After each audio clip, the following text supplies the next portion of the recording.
Welcome back to The Gaze. I am Enrique, and this is my show, Talk for More. I'm happy to meet you on a digital platform of a new future Europe, a space where we'll find and highlight all of the most significant events in the region for you, and we'll speak about it with the best of experts. It is July on the calendar, and it means a lot of things, and one of which is the month of Pride. Is over, and we can try to draw some conclusions on such a sensitive matter, and I'm glad to present today's guest, Frank Wilde, wardrobe stylist, costume designer, image creator, fashion designer, queer activist. Hello, Franks. Hello. How are you doing? How are you doing? Perfectly nice well. to talk to you. Thanks for the invitation. We are happy to have you here. We have a lot of questions for you today, but let me first talk you into the matter, and then I will ask my questions. Is that all right with you? Okay. Go ahead. LGBT Pride Month 2023 passed. The month is dedicated to celebration and commemoration of lesbian, gay, bisexual, and transgender pride. Pride Month began after the Stonewall riots, a series of gay liberation protests in 1969, and has since spread outside of the United States. Modern Day Pride Month both honors the movement for LGBT rights and celebrates LGBT culture. In June 1999, US President Bill Clinton declared the anniversary of Stonewall every June in America as Gay and Lesbian Pride Month. In 2011, President Barack Obama expanded the officially recognized Pride Month to include the whole of the LGBT community. Pride Month is often observed in several LGBT-affirming religious congregations. Some have criticized how many companies release Pride Month-themed products, likening it to the concept of slacktivism, as the companies are perceived to be using the topic of LGBT rights as a means of profit, business to business, without contributing to the movement in any meaningful way. Others have criticized the seemingly hypocritical nature of companies making social media profiles evoke the rainbow pride flag while refusing to alter the profile pictures in areas without broad LGBT acceptance. So my question is to understand that when this movement began, the main task was to struggle for rights of LGBT people. Have the goals changed now for some reason, or goals are still the same? I think in my perspective, the goals are still the same. And though they have shifted in a lot of civilized countries, and though a lot of the goals seem to be reached, I think it's always also a celebration of what we achieved, and also a task to empower those who are silenced by the government, by church, by religious fanatics, by whatever, So I think it's also a reminder of the people who fought the rights before us, and to remember the way they paved for us to achieve what we can celebrate today. This is how I see it regarding my situation in Germany, which of course is pretty privileged compared to a lot of other countries where just to talk about homosexuality is a crime, or is considered a crime, and those people are shut up or put in prison or even killed. Why do you think, this is my personal question to you, why do you think, I lived in Berlin for quite a time, I have seen and experienced the real freedom there. Why, in terms of gay people, they're not even considered like special people, LGBT community, just they have human rights. They don't have any LGBT rights. You have normal human rights. Why it is not so in other European countries? Why we are in Europe, but why we're so different in terms of normal human rights for all of us? Yeah, it always sounds so great, like Berlin is the capital of freedom and everything. Actually, if you take a closer look at it, you have a lot of hate crimes going on in Berlin. There's I think the statistics say 2 times a day somebody's knocked down for being visibly gay or for being seen as a queer person. I mean, we got a lot of death threats to transgender people. There's a lot of gay guys beaten down and they had to be taken to hospitals. it's not all that free and easy and sunny as it looks at first sight, because the laws change. And actually, to get the laws changed was also a very, very long, hard way. It wasn't like a gift that was like, oh, we love you, just love you all, and here you go, you can marry, you can adopt children, and whatnot. We fought for that. We fought a long, long way. And actually, I mean, gay men were put in prison when they got caught in their own private space sharing a bed. And this was going in the democratic part of Germany, in West Germany, until I think somewhere in the 90s, before the law got redone. So it takes obviously a while to change the views in society, and you always have to remember rights given to you can always be taken back. That's why I always think like tolerance is not the way to go. You have to demand acceptance because situations change, and we can see it in a lot of countries. I mean, look at Russia, for example, where the homo propaganda laws got even stricter last summer. Now it's not allowed even amongst adult people to talk about homosexuality, and it's considered promotion for whatnot. It's a reason for the war on Ukraine. Yeah, I mean, in terms of Russia, this is this is a mayhem and a madness, and no human rights at all are there. Russia just doesn't need them at the moment. The Kremlin doesn't need it at the moment. So, but let us return to Europe. Let us talk about LGBT rights in Europe. For example, tens of thousands marched through the streets of Warsaw on June 17th to demand equality for LGBTQ people as the community eyes up. Yeah. My question is minority in terms of quantity these days trends towards a majority in terms of influence? And the tool of this influence is victimization. I mean, like, I'm a gay person, and that means society owes me for that already. Is that the case, do you think, at some point? That society owes me because I'm a gay person. Yes. Do you think this is some? No, society doesn't owe me anything because I'm a gay person. But as a matter of fact, society, and this is what I always say to people, I pay taxes like everybody else pays taxes. I have my place in society. I do my duty. I cater to society and everything. And I demand the same rights. And I think society should be really happy that the queer people only want equality and not revenge for all the generations put in prison and for being discriminated. And this is my point. And it's completely ridiculous and brain dead if you say like we're threatening the traditional family. What a bullshit. I mean, look at me. I grew up in a traditional family, in a Christian household. I'm the love child of very heterosexual parents. And I grew up in a totally heterosexual surrounding, going to a totally heterosexual school, going to church, and growing up in such an environment where gay simply didn't exist. In my generation, it didn't exist. When I was 15 or 16, I knew I was gay when I was 8. And I felt so alone that I thought for a time, I don't belong. And I know, and this is a very sad fact, I know a lot of people in my generation who didn't have the power to escape that and to find for themselves a way to say like, no, I'm right where I am. I don't do harm to anybody. I have my right to live and to love as I want. A lot of my people in my generation committed suicide. And if you look at statistics, you will still see that even in Western civilized countries, the percentage of suicides among queer people is significantly higher than amongst heterosexual young people. And this is something that ashames society, and these movements of conservative people. I'm a conservative person myself. in a way.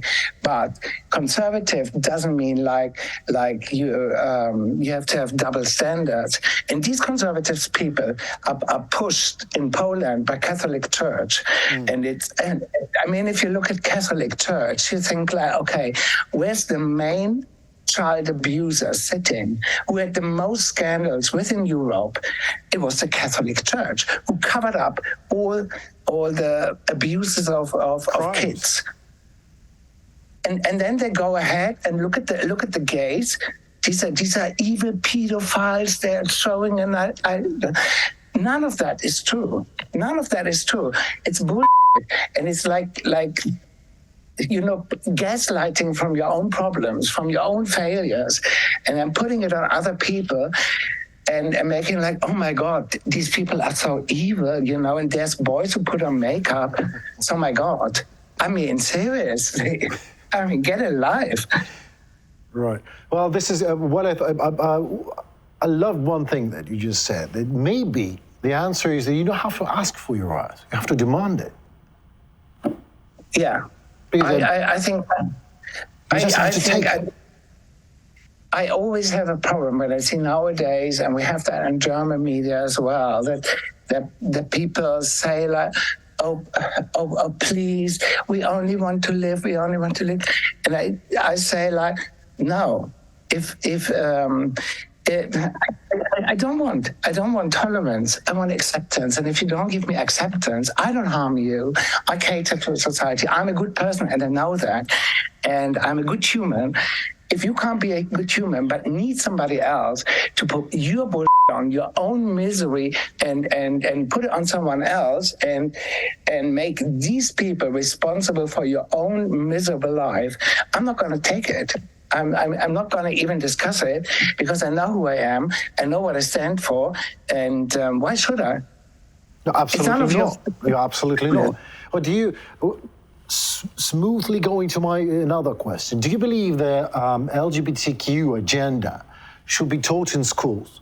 Should be talked over in schools? Well, I don't know how to put it, but you understand my question. I think, first of all, this LGBTIQ agenda is such a blown up thing. Right. I think it's blown totally out of proportion. I think what is essential for kids to learn is that not everybody is exactly the same person. And this you even have gay pensions. You have gay lions, this is existing in nature. It's always been existing. And this is not something like, we can't talk about it because it's corrupting the children. It's sort of bullshit. Children are not getting corrupted by this. I mean, what's your explanation then why I'm gay? And I'm probably one of the gayest men you meet. I mean, I certainly wasn't corrupted. I mean, not at all. It's just wrong. It's just bullshit. And I think it's blown out of proportion. There's so many lies around it. Like children are taught in school how to use dildos and all of this stuff. This complete bullshit. No, seriously, I read that on some right-wing parties, on some self-acclaimed Christian who say they're sexual. It sounds like sexual abuse to me. And this is totally wrong. And this is using Christianity in a way where I always think what would Jesus say to this? I'm Christian myself, and I know I'm right. And these people are abusing religion for their own agenda, which is a way of hate. And this is very dangerous.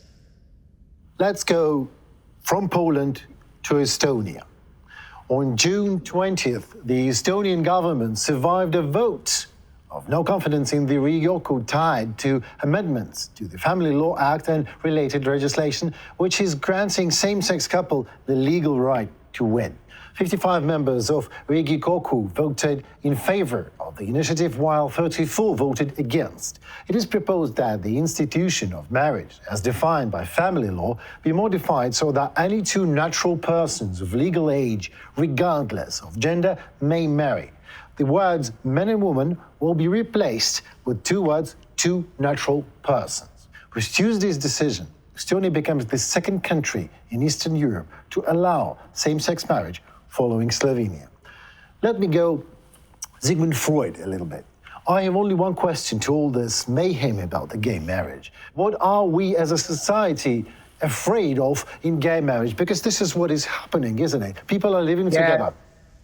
It is for me a bit difficult to answer because it's a question I never understood. And it was discussed a lot in Germany when finally marriage equality was reached in Germany.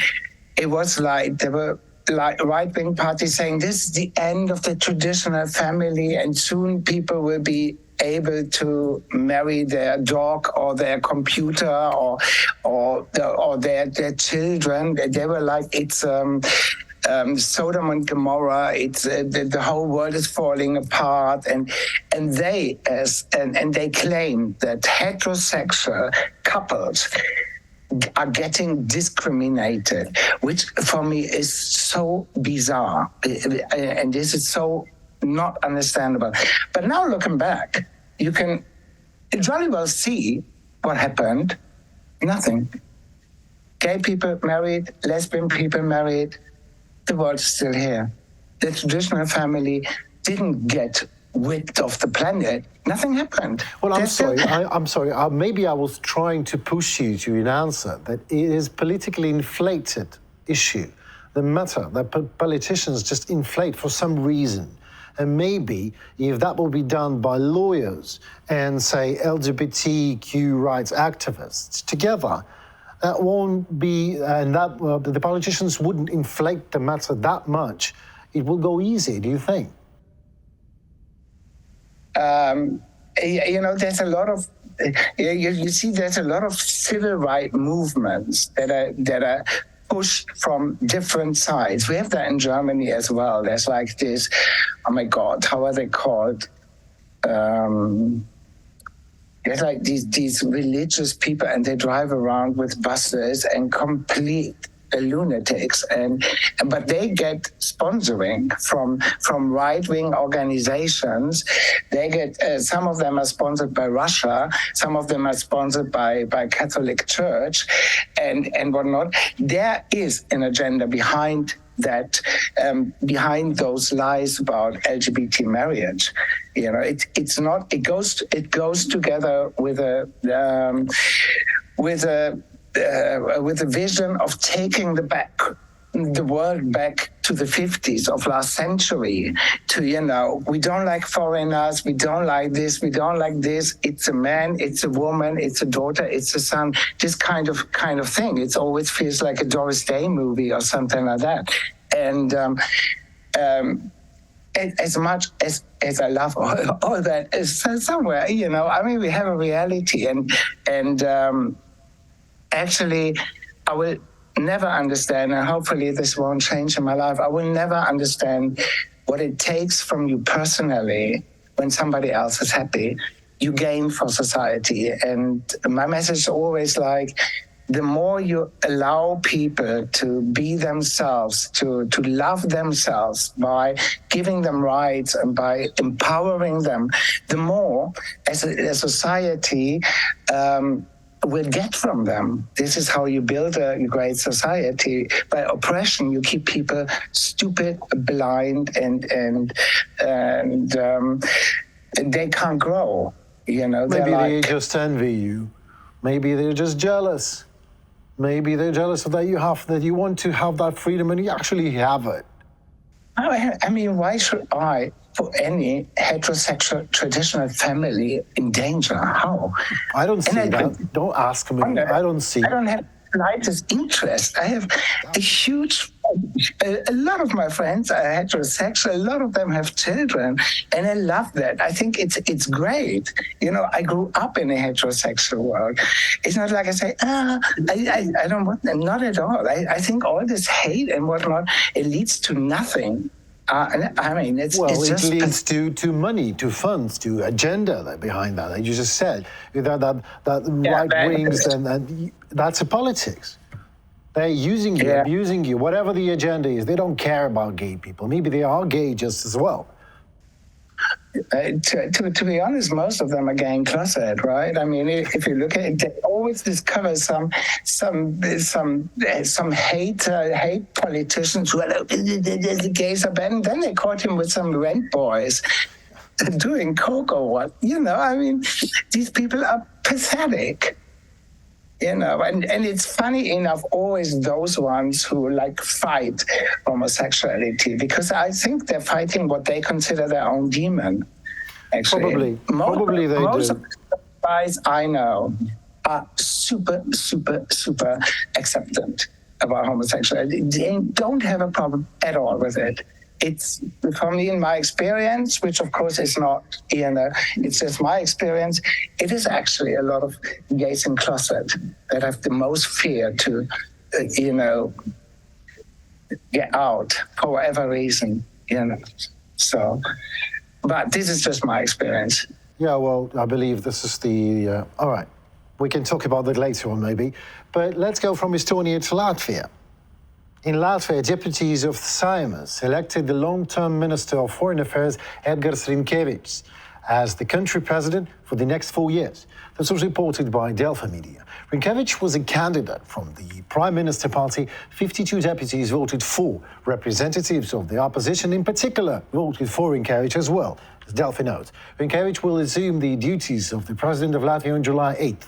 I would like to note that on November 6, 2014, Edgar RINKEVIČS did a coming out and became the first politician in the history of Latvia to openly admit his homosexual orientation. I'm Latvian, and I am proud of my country for being brave. Mr. RINKEVIČS will be a great president because he's a great professional. And everyone, even the opposition, loves him for that and not for his sexual orientation. Maybe that would be an example for the rest of the world. However, I'd be a gay person. If I would be a gay person, I would have a chance to use my orientation as a tool in my career, like to boost or my political campaign or elsewhere. I would have used it. Have you ever done that? Have you used your orientation as a tool to get some benefits? Me? Yes.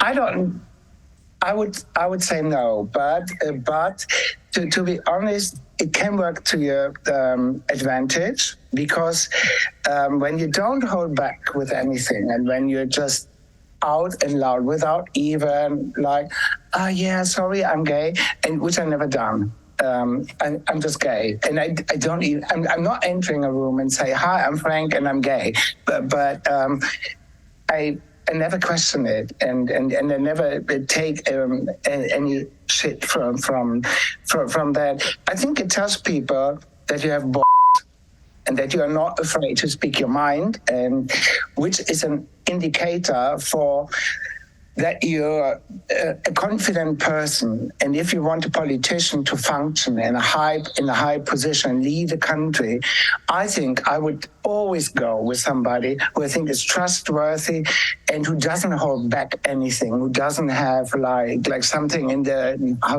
the cellar or something hidden. I would always go for somebody who speaks his heart, who's like at peace with himself. And I think this is, as far as I would say, probably an advantage.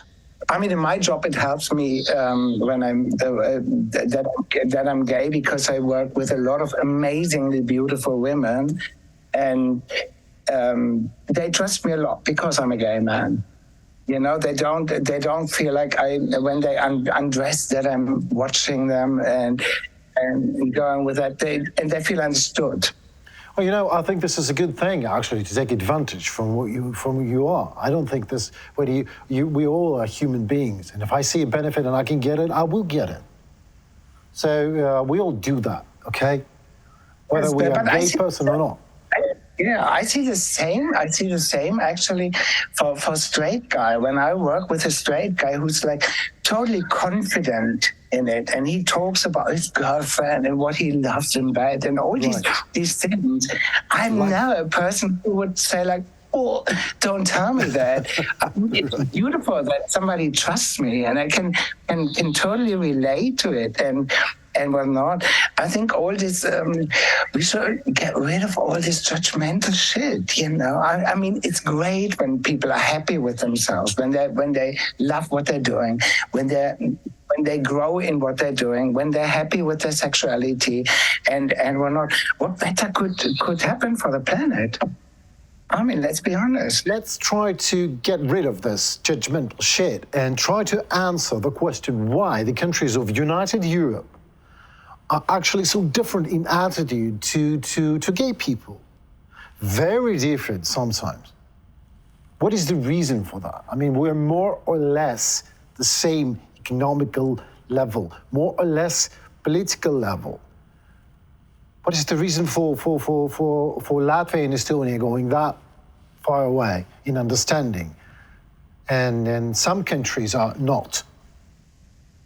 I'm not a historian, you know, so everything I say is probably totally inaccurate, and I can only assume things. But what I learned in the last years is, and this goes back to Ukraine and Russia. And in Russia invented the homo propaganda laws in 2013, and it was a huge thing. And I had discussions, and I was at that time working a lot with Russian clients, and I asked them, what's going on in your country? And they were replying, oh, you have to understand, Frank, this is for the protection of the children. You have to understand. So they say that you have to understand them. I have to understand it because it's to protect the children. And I was like, hold my drink. Exactly. All right. And I told you what I told you before. You know, I grew up in a totally straight environment when I grew up. And I was 15. There were no Tiffany advertisings with men holding hands, with lesbians kissing, and it simply didn't exist. You know, so this is how people get brainwashed, and then it went on. And some of the problems that we see still in some East European countries is, of course, the Russian Orthodox Church. It's a Catholic church. It's also what I understood a lot about the development of Ukraine and why Russia is so aggressive towards Ukraine is also because Ukraine shows a totally different way, and it tries to overcome the post-Soviet traumas that actually, you know, made people aggressive against minorities, told them this is evil. And behind all of that is, of course, not only a fight for power and influence, but also financial reasons. I mean, the Russian Orthodox Church lost a lot of influence and money in Ukraine. They did. That's why they said, let's invade Ukraine and free poor Ukraine from gay parades. They really said that in a long dress. You know? That's what Russia does. That's what Russia does all the time in history. They're using the pretext to have power, territories, money. Slaughtering the people, raping the women, and kidnapping the kids. And people still believe that. I mean, give me a break. Yeah, but they call all this a traditional family that you really have to stick by. I mean, good. This is, and I think this, you know, there's. It takes a long time. It does take a long time, and I mean, we don't even have to go to Russia. I mean, I can just speak for Germany as well. I mean, how long did it take in Germany until the fucking paragraph 175 was finally taken away? It took forever. And then to, you know, so many men have been put in prison, and, you know, take that shame away. I mean, from the ones who are still alive, because a lot of people committed suicide, a lot of people died already, and it's very, very shameful. Actually, it's very shameful, and you know, and Germany calls itself a democratic modern country, and you know, it was pushed to that. It was not like a gift. Well, you know, as Mr. Churchill pardon me, as Mr. Churchill said, the democracy may be not the best way, but this is the only way we It have is. to. Yeah, I totally agree to Mr. Churchill. So thank you very much, Mr. Wilde. Thank you very much, Frank, for being honest and brave and having your time. Thank you. Thanks a lot. Bye. And I'm glad to present my next guest. It is Viktor Pylypenko, soldier of armed forces of Ukraine and the head of organization Militaries LGBT+. Hello, Viktor. Hello. It is nice to have you. Thank you very much for your time. You have a speaking name. Thank you for invitation. Yeah, it's a pleasure to talk with you. We appreciate that a lot.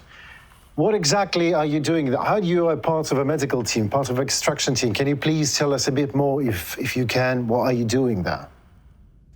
Yeah, well, I started from 24th of February in 2022 as an infantryman, but later on I became a medic of a squad, then of a platoon, later on of the company, and now I am a part of the extraction team of the whole battalion. So I made like small career in the Ukrainian military during this second big invasion. So actually I'm working on the front line. So together with our team, we are extracting, we are evacuating the wounded from the battlefield. Yeah, so right now our 72nd Brigade is defending the nearby cities, and our positions are situated in the city of Vuhledar. So it is a very, very hot front line where you're on. Yeah. So recently we had several attacks which were repelled very successfully. One of such attacks, Russians were trying to make with the tanks. They sent lots of tanks on our positions, but our brigade repelled this attack, and this battle is now one of the most prominent, successful Ukrainian campaigns. Yeah, so we completely destroyed all of their techniques by which they were trying to attack us. Please accept my personal admiration for your bravery. Thank you. And it is it's a medal of bravery that has two sides, actually, because being an openly gay person these days in a society that it likes to oppress like almost everything, and defending your country with the weapons in your hands is taking a bravery to a new limit. I believe you have your brothers in arms over there that are not just only ordinary people, and LGBT plus has its issues there. Do you have a problem with your brothers in arms there? Do you have ever experienced any intolerance from them? Personally, me, no. I had only one issue with one soldier during the whole 1 year and 6 months I'm serving in the 72nd Brigade. So I'm doing my work efficiently. I'm saving lives of guys, and they're grateful for me for that. And I feel lots of support from them. And not once I heard from them that they are ready to defend me whenever whenever I will have any homophobic attacks. Meanwhile, of course, there are certain issues with other openly gay or lesbian guys in the Ukrainian army. But I think every army have such problems in every country, even in the most developed ones. Have you ever, just by the way, have you ever communicated with somebody in, say, American Army or Western Army who is an LGBT person? Have you? Yeah, sure. Well, we have a union which we called Ukrainian LGBT Military. We exist since 2018, and we communicate not only with the Ukrainian military, but also with our foreign brothers, especially after the second invasion, when the International Legion was formed. There were guys and ladies and even trans persons who joined our union. Yeah. So, and they are openly LGBT people. So one of the most prominent one of them is Cirillo, a trans person. She received a wound, by the way, not that long ago. Yeah, defending Ukraine. Yeah. And now she's also advocating for equality in our country and in the whole world. Thank you for your answer. LGBT soldiers are fighting for Ukraine, according to the public organization Ukrainian LGBT+ Soldiers for Equal Rights. Partnerships and same-sex marriages are not registered in Ukraine. So partners of such military personnel are not their relatives by law and therefore cannot officially receive information. For example, about the capture of a partner, about the fact that he or she has disappeared, cannot have the right to official recognition of the body or to inherit property. Draft law on the Institute of Registered Partnerships was registered in the Verkhovna Rada, but it has not yet been put to a vote. The importance of the draft law is that partnerships as a form of relationship registration will be available to everyone, but it will be the only opportunity for same-sex couples to officially register them. Draft law proposes to regulate the following matters: the issue of the property of partners as a common co-ownership, inheritance by law and by will, receiving a pension and cash assistance for a deceased partner, the issue of family leave, the rights of the partner to officially identify the body, study the causes of death, get acquainted with the medical documentation, dispose of the body, determine how the burial or cremation ceremony will take place, the right to give permission to use the partner's name and personal papers, the right to receive information when the partner is in captivity or missing, etc., etc. My question is, do you suffer from the absence of the law? In terms of your orientation, do you need this law to actually take place? So, LGBT plus people are deprived of their basic rights in the Ukrainian army and in the Ukrainian society.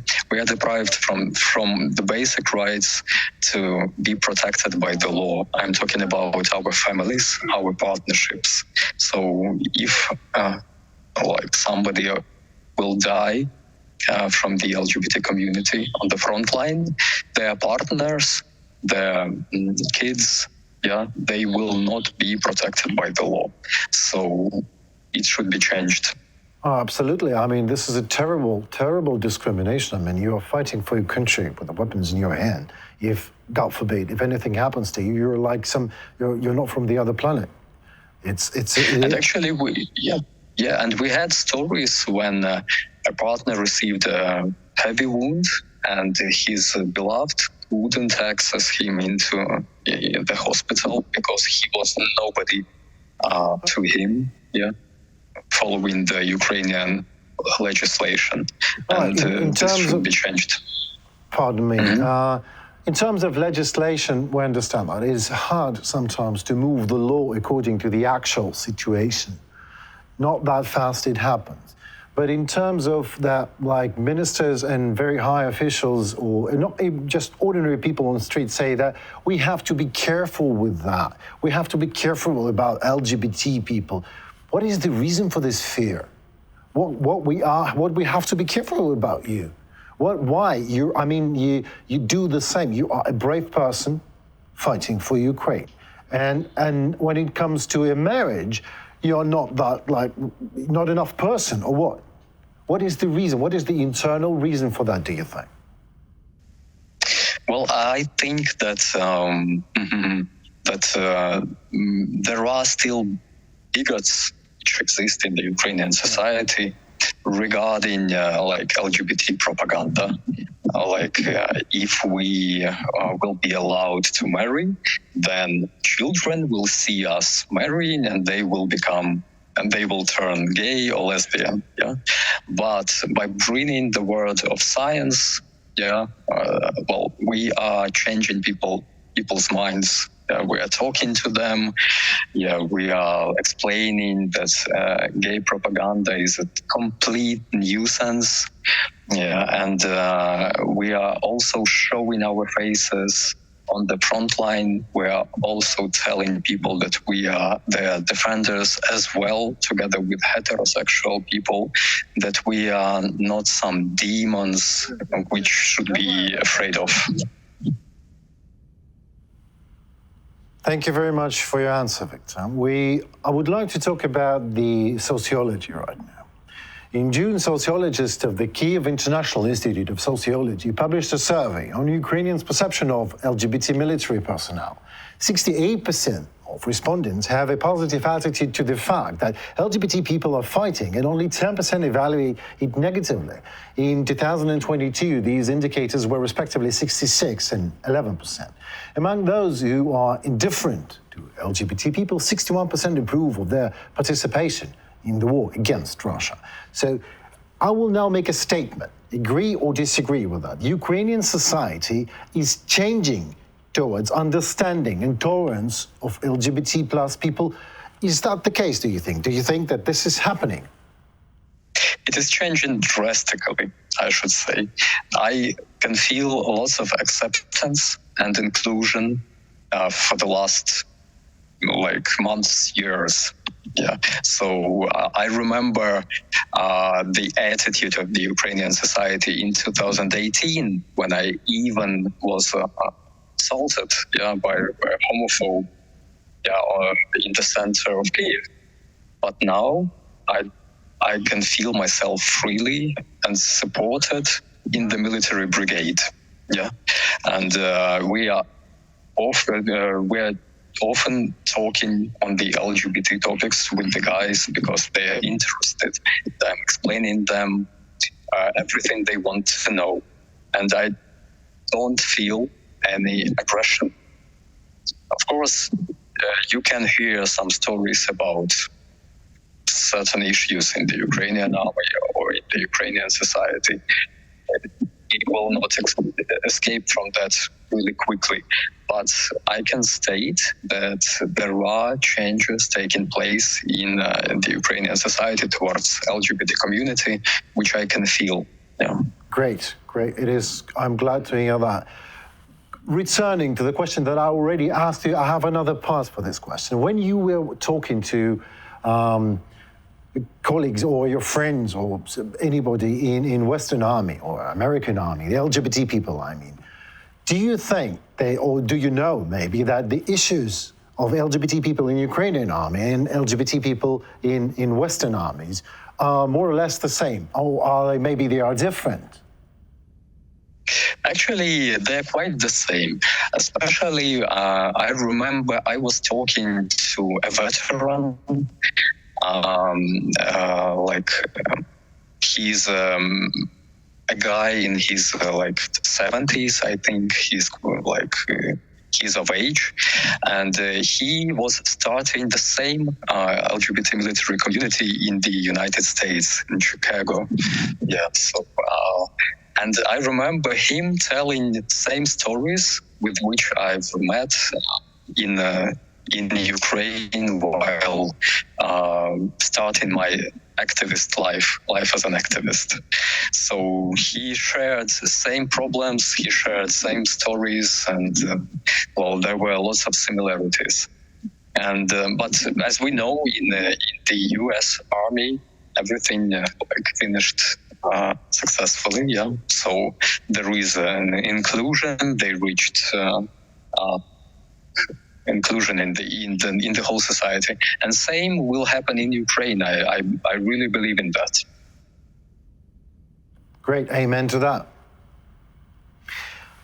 Viktor, I said amen to that. Thank you very much for your for your bravery, again, for being someone who defends your ideals and the country. I hope Thank we you will so much see for you the soon talk. and talk to you on any matters on the issues of LGBT people or the advance of the Ukrainian army and the soon victory. Yeah. Victory to us all. Victory to us. Glory to Ukraine. Thank you very much. Viktor was not our last guest for today, and I'm glad to present you Bogdan Globa, founder of a parent movement, TERGO, to support parents of LGBT representatives and LGBT rights activists. You are living in New York now, right? Yes, correct. Thank you very much for your time.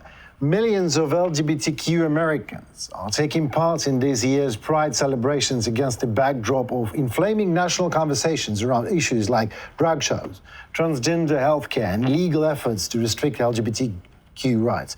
Pride parades took place on Sunday, June 25th, in several major cities, including New York, San Francisco, Seattle, and Chicago.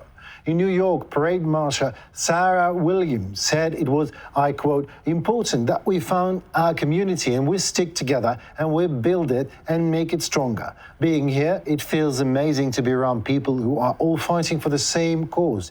I know times are hard and scary and things are really messed up right now, but all we can do is keep loving. The ACLU has struck 491 anti-LGBTQ bills in the 2023 state legislatures, a record high for the last century. There has been a Republican-led effort to limit drag in at least 15 states in recent months. And in Florida this year, education officials extended Governor Ron DeSantis' 2022 initiative limiting LGBTQ discussion in school through the third grade, also known as Don't Say Gay bill. Do now cover all public school grades. The 2024 presidential candidate has put culture war issues front and center, exemplified by this bill. Proponents of the bill argue that only parents should decide when to discuss subjects like sexuality or gender identity with children, while critics, on the other hand, say it will further marginalize and endanger and silence LGBTQ students. So, my actual question is, homosexuality is the thing that actually exists. Everyone knows that. In terms of children, how do we talk and when do we talk with our children about someone else's homosexuality? I mean, I think it's parents should decide. I would say we need education in school, and it's important in the school talk about this. But it's also what I see in America. It's like false narrative because how a lot of politicians talk about it, they present it as like kind of like propaganda thing. But we don't need to do propaganda thing. It's actually in school. It's about education. We need to, to tell children LGBTQ community exists. It's like real people. Everyone can have different sexual orientation or gender identity, and even every school class will have the kids, who somebody who gay, somebody who maybe feel different gender or something. So it's important they feel in the class safe. So we need this conversation. I don't know, it's hard for me to say exact what grade we need to start talking about, but I would say 6th, 7th grade. And problem is, it's like in the, if you remember, in Soviet Union, a very famous phrase was, in Soviet Union, we don't have sex, yeah? Exactly. They still don't. Yes. If you will not talk in the school about sex or like sexual education, or like, it doesn't mean it's not happening. And it doesn't mean kids will not see gay people on the street or gay couple. Now, everything around more open, and like a lot of movies have LGBTQI characters, like Netflix, like these, even Disney, even like now cartoons have that. So it's mean kids will ask that questions anyway, and it will be good if like professional will talk about this, like teacher will talk about it, parents will talk about it. My parents from Soviet Union to Soviet Union teachers, they didn't talk with me about like sexual education, or they didn't talk with me about sexual orientation, and it was also a taboo topic in school. So anyway, we learned that, but we learned it like I would say bad way from internet. So truly believe we should talk about more professional way in school, but at the same time, it shouldn't be that conversation how now a lot of states and a lot of other countries present it as like kids propaganda. Right. Nobody recruits kids to be gay.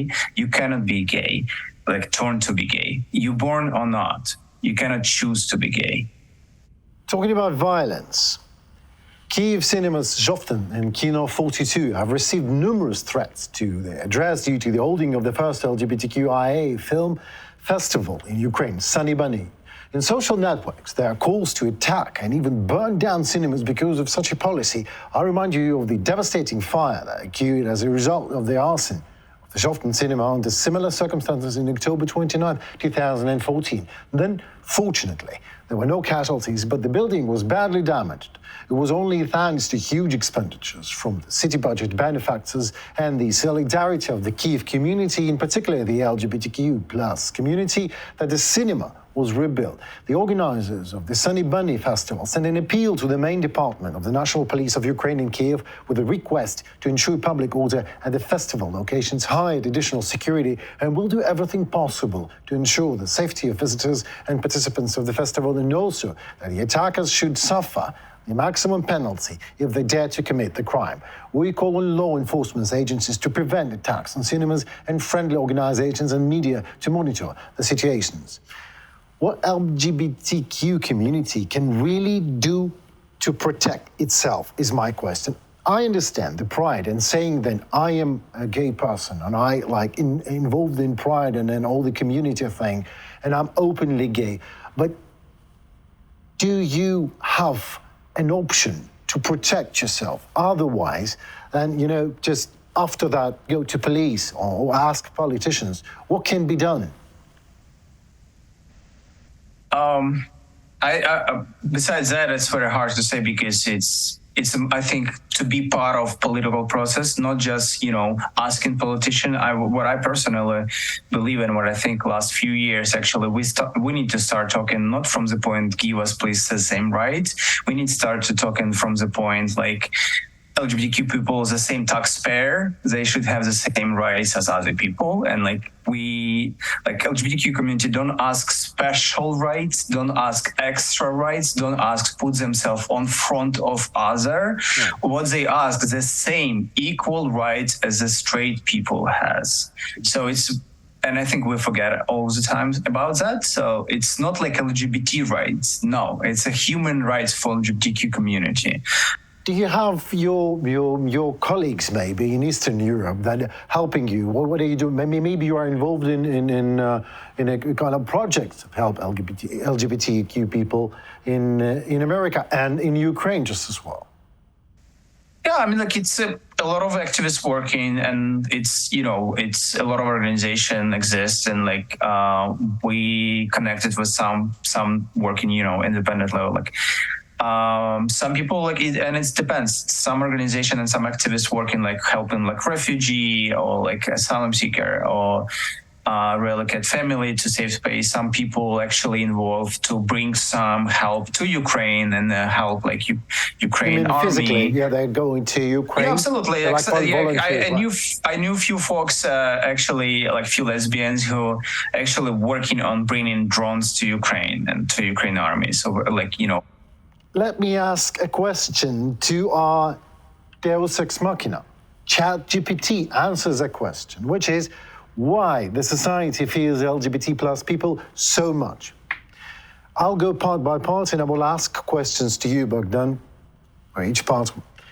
Protests against the LGBT plus community can stem for a variety of reasons, and it is important to note that these reasons do not reflect the views of opinions of everyone in society.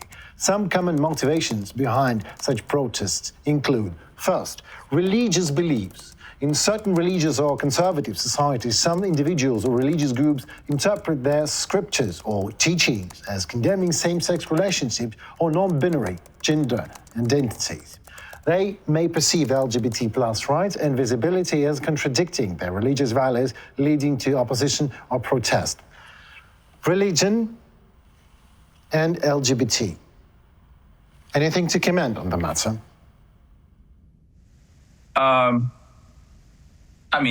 Depends which religion. Pick one. In America, I'm very like glad. Like in America, for example, many of Ukrainian churches actually include LGBTQ community and they LGBT friendly. Unfortunately, it's not the case in Ukraine, and I don't know any religion institution in Ukraine who will be like friendly to LGBT community. But I think Ukraine, Ukraine Christian Church, new one, they was like doing like some step forward, and they at least wasn't like against LGBT. I remember that during the Kyiv Pride a few years ago, they made a like kind of friendly statement. They was opposing to threat LGBTQ community during the Pride in Kyiv. And it was very different from like Russian church, doing when they like actually asking attack LGBTQ community. But still, nobody like in Ukraine, like very often church is very conservative and seeing LGBTQ community as a sin. As an atheist, I would say, I don't care. People, I don't want to like... atheist, I would have asked you a question. I mean, why are they so stubborn? And is this lack of... let me readdress my question to clear the fog. The lack of understanding in religious communities, where is it getting from? And why is it not is it changing so slow? No, it's for that answer very simple actually. So church, if you want to bring more people to the church, you need like a negative narrative. You need fight with somebody. So you need people feel threat. You need to say, oh, like something happened, somebody taking our traditional family values from us. We need fight. So if you will say, we'll have narrative, oh, come to the church, we need to love everybody, it's much less people will come. So if you want to mobilize more people, if you want people be mobilized and to keep attention you need actually threat people. So you need to say, oh, something going on, we under attack, we need protect our church. So it's a simple answer. So unfortunately, love message doesn't work with church because they need keep people in the fair. So fair much more mobilizer than love, unfortunately. Building an army of God is way more easy, goes for us human than building an army of lovers, isn't it? Yeah, exactly. You know how it works. Yeah. Just make another part of GPT answer. Fear or discomfort. Fear or discomfort. People who are unfamiliar with or uncomfortable around individuals with different sexual orientations or gender identities may react with fear or hostility. This fear can be driven by deeply ingrained biases or a lack of exposure to diverse perspectives, leading to protests against LGBTQ people, community as a whole. Well, my question to you is, why hostility? If you don't understand something about LGBTQ people, why don't you go and ask? Why don't you open your mouth and ask questions? But they, for some reason, choose the easy way of hostility. They don't like that when others are hostile to them, but they choose hostility. Like ChatGPT says they can do it.